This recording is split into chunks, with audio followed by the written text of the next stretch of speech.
PS Portal, Steam Deck. PS Portal, Steam Deck. Let's talk about the PlayStation Portal first of all. Well, it's exactly what we saw on iOS devices and Android devices several years ago with the mobile phones and tablets, where it's basically just a remote player. You literally link up your PlayStation Portal to a PlayStation 5 or PlayStation 4, and away you go. As long as you have a strong internet connection, which I would recommend connecting an Ethernet cable to your PS5 and a strong Wi-Fi signal, you'll be able to play games without so much as a freeze, a glitch, or just about anything going wrong.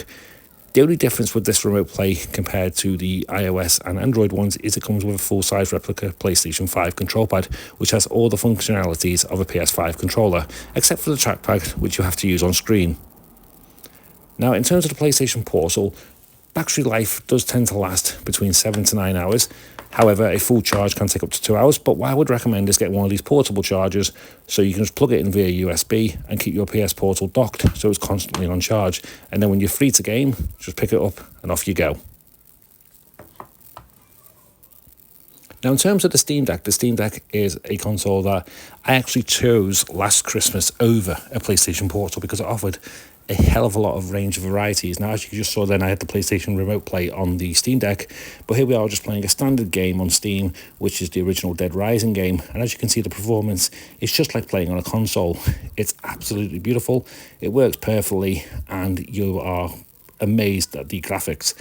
Now, in terms of battery life, again, the Steam Deck can take a little bit longer, between 2 to 3 hours in terms of charge time, but a full battery can last anything between 2 to 8 hours, depending on games, whether you're playing the high-demanding games or retro games. Now, speaking of retro games, the Steam Deck also has Emulation Station, where you can add some retro games such as PlayStation Portable, Nintendo 64, Game Boy, Game Boy Advance, GameCube, Sega Saturn, Master System, Super Nintendo, Dreamcast, Game Gear.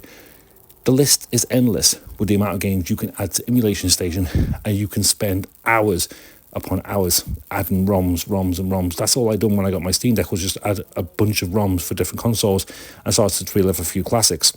Another thing with the Steam Deck is it's also a portable PC. All you have to do is switch to desktop mode using the trackpads, or you can connect a Bluetooth keyboard or Bluetooth mouse, and you can browse the internet as a normal PC. Here we are, we're just going to load up Amazon now, just so I can show that it actually works. And there we go, we're free to shop on Amazon using a Steam Deck. Out of the two, I would say the Steam Deck is probably the strongest console. However, the PlayStation Portal is still a really strong device. Let me know which one you prefer in the comments.